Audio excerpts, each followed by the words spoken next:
We read A Court of Wings and Ruin, the ACOTAR book number 3.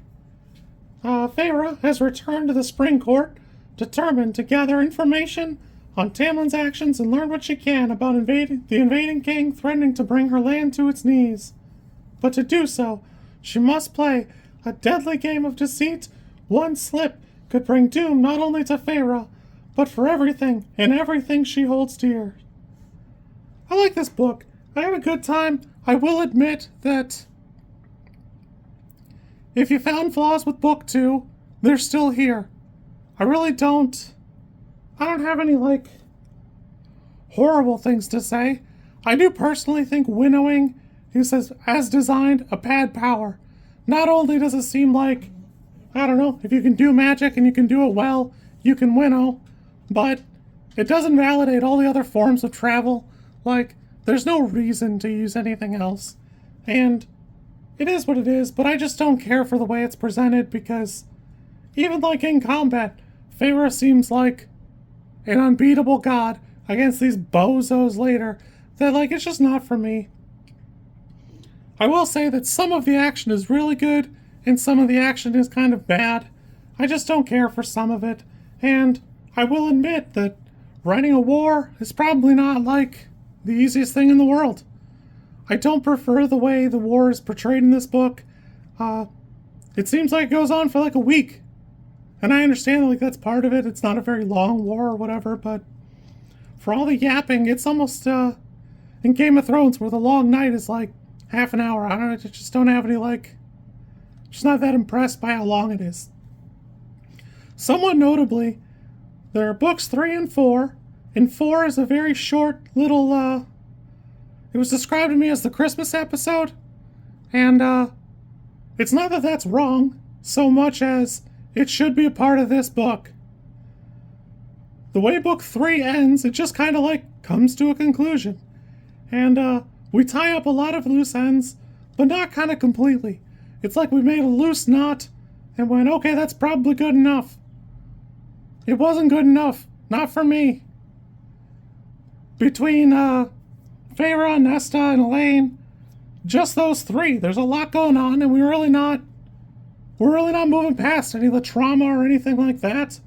We get to see a lot more of the mystery of the world.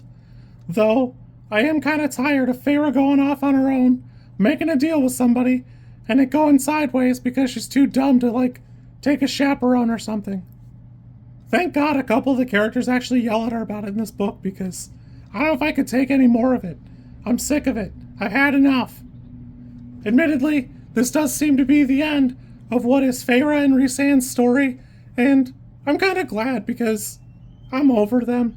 I enjoy Rhysand for what he is, but I can see the complaints. In a lot of ways, he's just a very simple, pretty boy romance interest.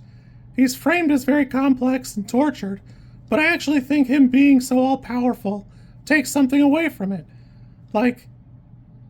If he's so powerful, it's kind of corny that we spend so much time playing these dumb games or making these alliances. It doesn't even really seem like all the High Lords could band together and stop him. The way it's presented, it seems like such a great and terrible power.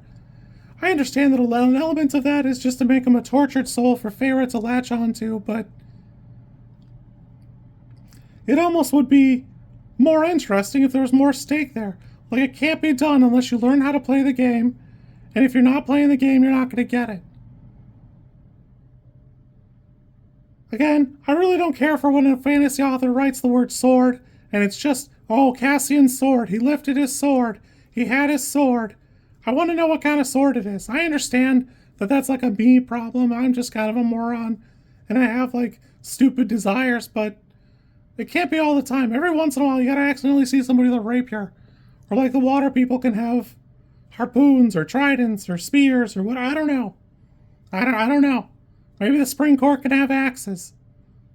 Maybe they could have, I don't know, a mace. Something. There's gotta be something there. And it just doesn't seem to come up. And I feel like the flying people would have a special, I don't know. Something. It's gotta be something. Overall, I enjoyed the book. It has the same flaws as the first one, but, it does keep it a pretty crisp pace. Somewhat notably, Book 3, 736 pages, Book 4, quote-unquote, is 272. So it's only like a third. I mean, it's a sizable chunk, but it probably could have been one book, and I honestly think it needed to be, because Feyre's story is really not wrapped up until the end of Book 4, and it's not a complete book. I actually thought it was like a whole ass novel. I was really surprised when the way it was described to me came true. It was just the Christmas episode. For all my complaints, I will admit, damn, do these books handle like a trauma presentation very well. It just feels really good. It feels great to see it like addressed and taken a part of.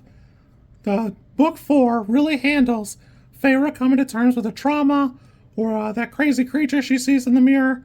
There's just a lot going on here that presents something very fantastic. Even if you just like skim it, there's a lot going on here. There's a lot of meat here on this bone where Feyre gets to have like the art gallery and finally take a breath. It does feel good, I'll grant it that, but all of my complaints are basically that this should have basically been part of Book 3 somehow. I understand where it's not, but the solstice does feel very important as an element just to like set up the events of Book 5, what I'm on now, and kind of dig into the last of Book 3. I am admittedly kind of sick of hearing the word mate. Like it's just a lot, so I'm ready to move on from that. But also, I don't understand like the distinction. Characters keep making the distinction, oh well, she was a female and he was a male, but never man and woman. And it seems like a silly distinction. I do kind of wish that the high fae and the regular fae were just like one race. It's just a weird, silly distinction as the book goes, because the creatures are either something else or they're not. It's weird to like tangle them up. I don't know. I just don't care for the way that's presented, and I don't prefer this magic system.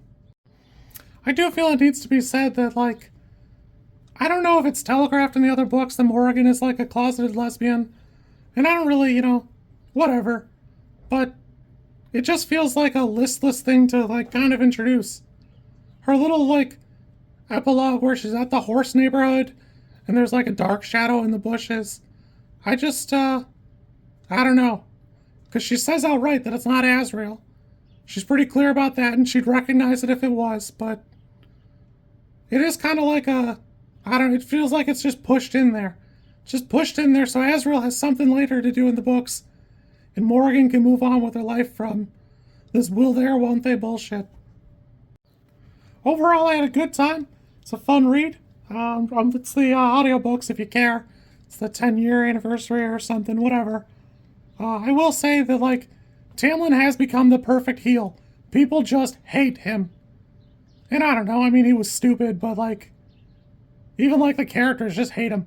They're just like, oh yeah, Tamlin, what a bozo. Even the other High Lords are, like, kind of derisive of him now. It's kind of funny to me, I don't know, it is what it is. He even gets what should be, like, a redeeming moment partway through this book. I thought, okay, good, we're good to go. He's gonna, like, get on the team. Nope. Back in this little hovel, back there having the sad boy hours. I don't know. There's a theory that he'll get with Elaine, and I'll hate that. I will hate that if that's what it is, because I think that's garbage time. Overall, I had fun with this book. Obviously, 3 and 4, even if I do maintain they should have been one book, I had a decent time. I'm ready to move on from some of these characters. I'm excited to check out more of some of the other ones. We'll see. We'll see. You kids be good. I'll catch you on the flippity floppity. I just hope the weird library monster makes it back, because I'm halfway through book 5 and he's not shown back up, but Bryaxis was the GOAT and I want him to come back because he seemed like a real G. You kids be good. Yeah. Yeah. If you like this content, I'm supposed to ask you to like, comment, and subscribe. I think like is here and comment is probably down there, and subscribe over there somewhere too, I think. I don't know how many times this like snippet is gonna make it into a video. Everybody says you should do it this way, and I always thought it was just like an annoying thing other YouTubers did. And as you know, I am bad at editing, so if you like it, great, I'm happy for you. If you don't like it, I'm sorry.